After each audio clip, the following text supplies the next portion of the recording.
What's going on, everyone? I'm currently in the third phase of my natural bodybuilding competition prep, and I'm slowly getting leaner and leaner. Within my workouts, I'm doing the best I can to train efficiently to ensure that I retain all of my hard-earned muscle as the prep continues. I had a great workout today. I trained hard, I had a great mind-muscle connection for the most part, and I left the session feeling confident that I hit all of my target muscles effectively. That being so, in this video, I'm going to walk you through that workout and show you exactly what I'm doing to get a great stimulus for each of my target muscles. Before we dive in, if you find yourself enjoying the video, please consider hitting the like button and subscribing to the channel. It really helps me out. Okay, let's get into it. First up is my favorite exercise of all time. Deficit Bulgarian split squats. Now you might be thinking something like, are you kidding? Bulgarian split squats is your favorite exercise? Well, the answer to that is yes and no. See, I love it just for how hard it hits my lower body. It hits my quads, glutes, adductors or inner thigh muscles, and even part of the hamstrings. I love the feeling of tension that the exercise brings, and I love just knowing how efficient of a movement it is. It is, however, a particularly painful exercise when done to the point of really pushing yourself hard with decent technique. In that regard, perhaps saying I love them wouldn't exactly be quite right, at least not if we're talking about the traditional sense of the word love that comes to mind for most people anyways. In fact, there are definitely times where I feel a bit of reluctance just starting a workout ahead of sessions that begin with doing them, just from having the sheer anticipation of the upcoming discomfort they will inevitably bring. I guess I'll clarify and say that I love them despite the discomfort they bring, since they lead to such a rewarding end. Interesting. Perhaps that's actually true love. If you have similar feelings about Bulgarian split squats, let me know in the comments. Anyways, to get the most out of doing these, I move as low as I possibly can at the bottom of each rep. In doing so, this absolutely maximizes the extent I can stimulate my lower body muscles that are involved through moving those muscles across their most stretched positions. The reason I elevate my front foot is to actually allow me to move deeper compared to if I didn't have that foot propped up. Yep, it's tough, all right, but I think the greatest challenges often yield the greatest rewards.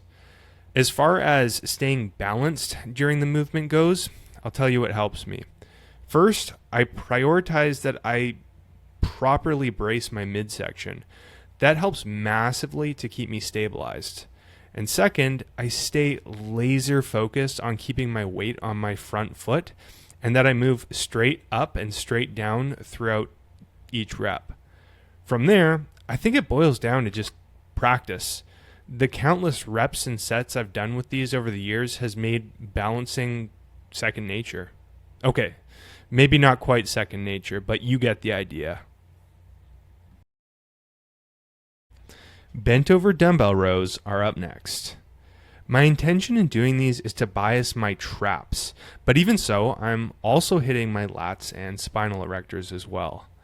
At the bottom of each rep, I envision my scapula, or my shoulder blades, being pulled apart by the load of the dumbbells. As my scapula is pulled apart, I feel a strong stretch sensation within the muscles that are in between them, which are my traps. And that's exactly what I'm targeting. I really like taking my time with these, even though it's tempting to just speed through them, being in this kind of awkward bent over position. Sitting in the stretch position at the bottom of each rep for a full second is something I also like to do, since it ensures I'm hitting my traps efficiently and it reinforces my mind-muscle connection with that stretch sensation. As I pull the weights up, I'll move up a bit more explosively compared to when I move them down, but still aim to move them smoothly and with control. No swinging or momentum on these for me. The more strict I can keep the movement, the harder and more accurately I'm able to hit my target muscles. Dumbbell lateral raises are next to hit my delts. Admittedly, one of the biggest struggles I face with this movement, or any lateral raise variation for that matter, is the lack of excitement I feel about doing them. They're oftentimes what I look forward to doing the least in any one of my workouts, to be honest. Why is that?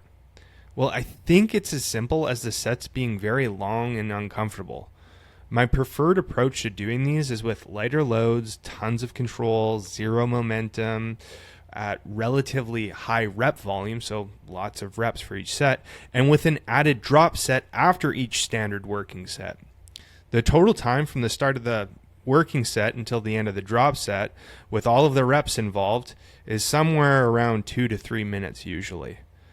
I'm both concentrating very hard on keeping my technique in the pocket when doing these, and also fighting hard, especially in the latter half of each set, to simply endure the fiery tension sensation on my delts. There's something about all of that I mentally struggle with. It's like they're kind of boring and painful all in one strange package. One thing I know, though, is that I get a killer stimulus from doing lateral raises like this. So objectively speaking, I know they work. That being the case, this is a situation where even though I often feel like I just don't want to do them, I have to use logic and reasoning to supersede those feelings and choose to do the movement anyways, even though I don't always feel like it. In other words, you gotta do what you gotta do.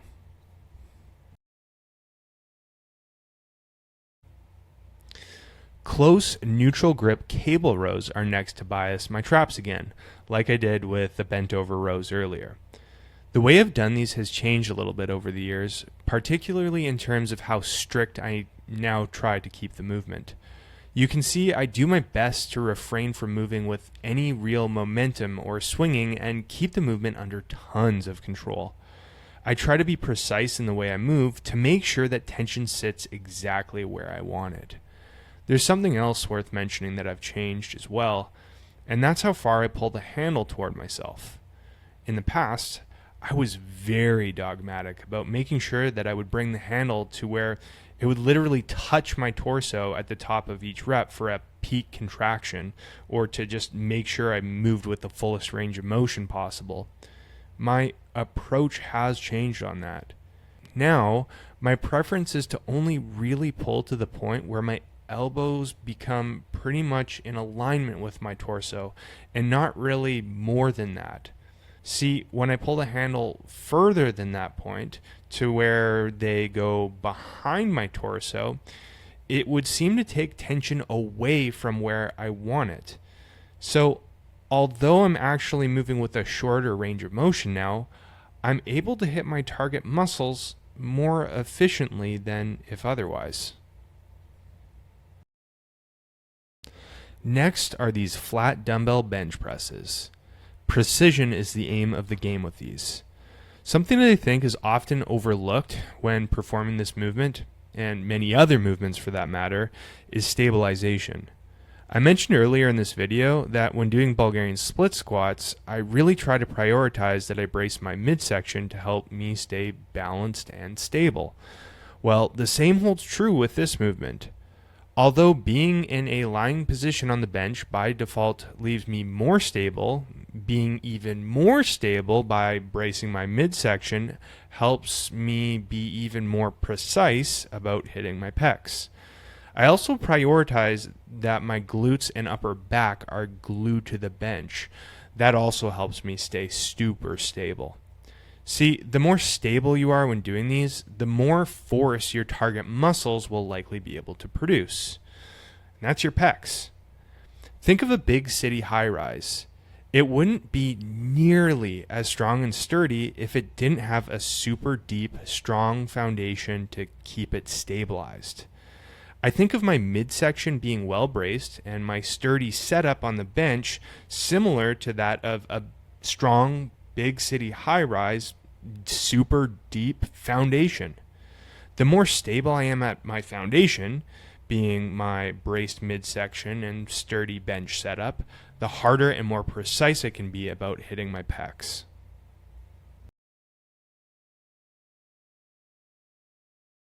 And that's the workout. Hopefully some of my insights on how I tried my best to keep it productive might help you out a little bit within your own workout sessions. If you have any questions about my training approach, my prep, or anything that I've shared in this video, please go ahead and drop your question in the comments below and I'll be happy to answer. Before this video comes to a close, I wanted to quickly let you know about the work that I do. When I'm not making YouTube videos, recording podcast episodes, or making Instagram content, I work full-time as an online physique coach, where I help my clients to accomplish their muscle growth and fat loss goals by optimizing their approach to strength training and nutrition, and I coach them through the process. I've been doing this work for over 7 years and love helping my clients to not only transform their bodies, but ultimately their lives. If you've been considering getting some help with accomplishing your own physique goals, please hit the link in the description below where you can learn a little bit more about the work that I do and how I can help you. You can even use that link to schedule a free video consultation with me. If you have any questions about my coaching or how I can help you, just email me at sam@jadeathletics.ca. Thanks so much for watching, and I'll see you in the next video.